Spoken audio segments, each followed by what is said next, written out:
For the repair of the Korval E&P-01 controllers, the following procedures were necessary: replacement of various electronic components and general cleanup of the units. For testing, we add a 120-volt AC power supply, a potentiometer, and a multimeter to the controller's output.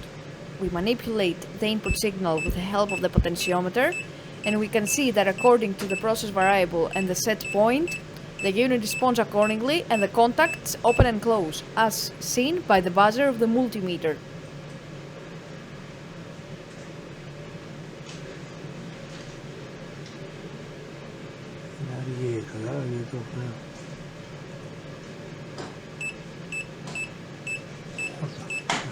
For testing, we add a 120-volt AC power supply, a potentiometer in order to manipulate the input signal, and a multimeter in order to measure the 4 to 20 mA output.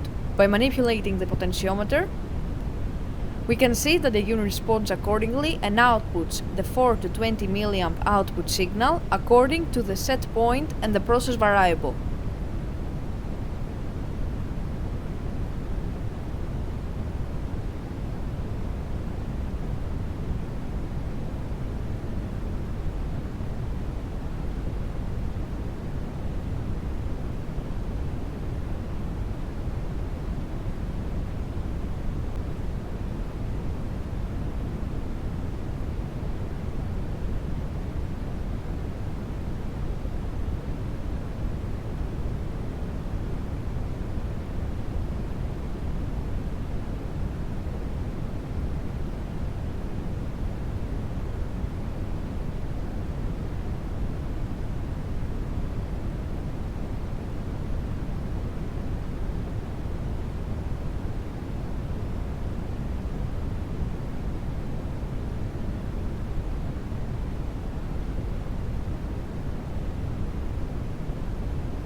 It is now clear that all three